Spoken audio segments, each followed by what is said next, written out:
There's a Japanese warrior who fought over 60 sword duels and never lost once, not a single time. And right before he died, he wrote down the one secret that made him unbeatable. It wasn't his sword technique, it wasn't his strength, it was something way more powerful that you can use starting today. When you actually apply this secret, people are going to think you've completely lost your mind. Your friends will call you obsessed, and that's exactly how you'll know it's working.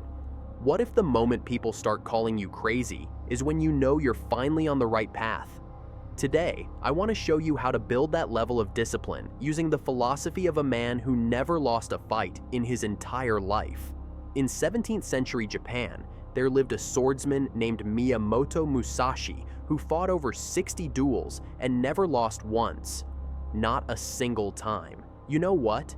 He won them so decisively that his reputation alone would make opponents surrender before drawing their swords. But Musashi wasn't just a warrior. He was a philosopher who understood something most of us never figure out, that the real battle isn't against other people. It's against the person you were yesterday, and the weapon you use in that fight isn't a sword, it's discipline. Before he died, Musashi wrote down everything he learned about winning, strategy, and self-mastery in a book called The Book of Five Rings. It wasn't just about sword fighting, it was about how to live like someone who never accepts defeat, and the principles in that book will completely change how you think about discipline. Concept 1. Know the way broadly. Musashi wrote, "If you know the way broadly, you will see it in all things." Most people think discipline is about fixing one thing. Maybe they want to wake up earlier or hit the gym more often. But that's not how it works. Real discipline isn't a single habit, it's a way of thinking that touches everything you do. When you truly understand discipline, you see it everywhere. In how you organize your space, how you speak to people, how you handle your money, even how you eat your food. Think about it like this. A samurai doesn't just train with his sword and then act sloppy with everything else. He treats his equipment with respect, keeps his armor clean, studies his enemies, manages his resources. Everything matters because everything is connected. So if you want real discipline, stop thinking about individual habits. Start thinking about becoming the type of person who does everything with intention. Your fitness, your work, your relationships, your environment, nothing gets to be casual anymore. Because when you master one area completely, that mastery starts showing up everywhere else. Concept 2. The void. In his book, Musashi writes about something he calls the void.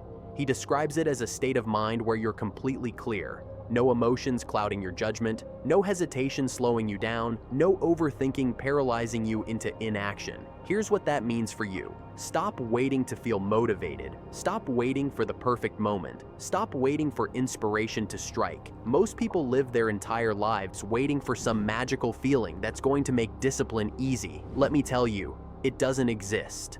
The void is about doing what needs to be done regardless of how you feel about it. You wake up at 5 a.m. not because you want to, but because that's what you decided to do. You stick to your diet not because the food tastes amazing, but because that's the commitment you made. You work on your goals not because you're excited about them today, but because they align with who you're becoming. This is where most people fail. They think discipline is about willpower, but it's actually about becoming someone who operates beyond feelings. You build this by practicing small acts of discipline when you don't feel like it until not feeling like it stops being a reason to quit. Concept 3. Timing is the key to victory. Musashi was obsessed with timing. In sword fighting, knowing exactly when to attack and when to defend meant the difference between life and death. He studied his opponents, watched for the perfect moment, then struck with complete commitment. Your life works the same way. There's a time to push hard and a time to rest, a time to speak up and a time to stay quiet, a time to take risks and a time to be conservative. Disciplined people understand this rhythm. Most people either go all out until they burn out or they never go all out at all. But look at how Musashi managed his energy. He would spend months or even years preparing for a single duel. He didn't waste energy on meaningless fights, but when the moment came, he was ready to give everything. Apply this to your own life. Stop saying yes to everything. Stop treating every day like it's equally important. Learn to recognize when something truly matters, then bring your full attention and energy to that moment. Discipline isn't about constant intensity. It's about knowing exactly when to be intense and having the self-control to execute when that moment comes. Concept 4. Train like it's life or death. Here's something Musashi said that changed how I think about everything. You can only fight the way you practice. He believed that every single day should be lived like you're preparing for the most important battle of your life, because in a way, you are.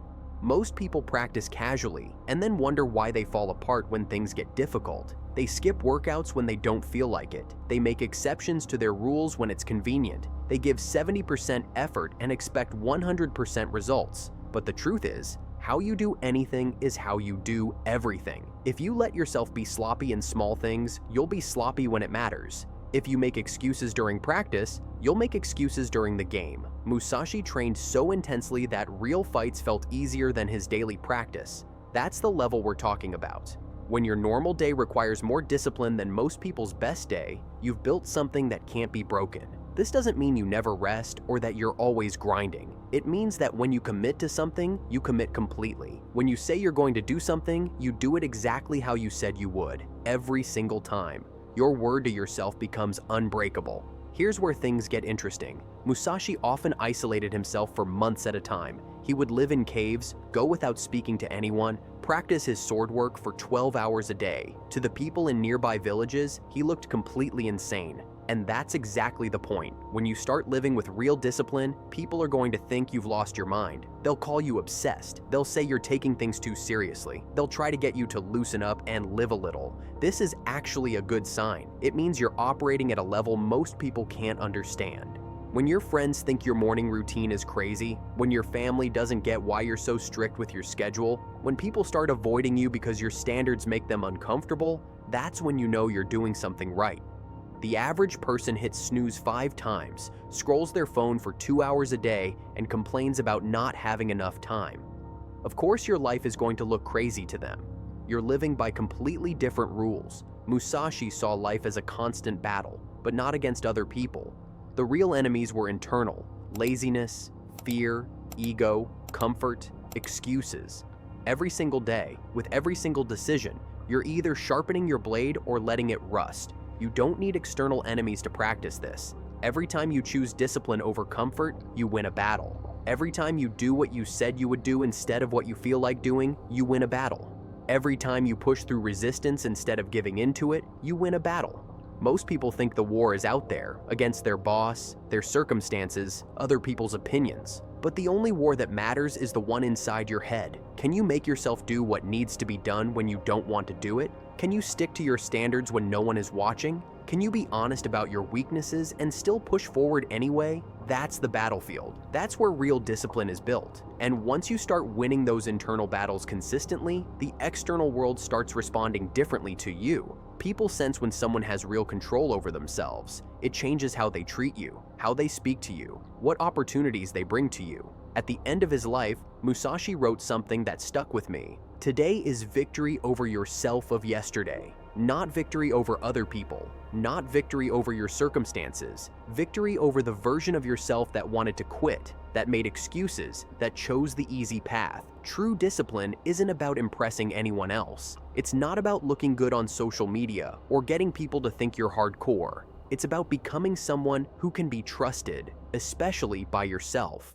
So here's my challenge for you. Live like a modern samurai. Treat your daily routine like training for the most important fight of your life.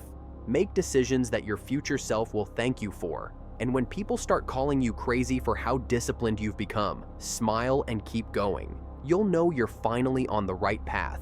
The question isn't whether you can build this level of discipline. The question is whether you're willing to become the type of person others won't understand, because that's exactly what it takes. Subscribe the channel for more of this kind of content. It costs you nothing but help us grow and reach more ambitious people like you.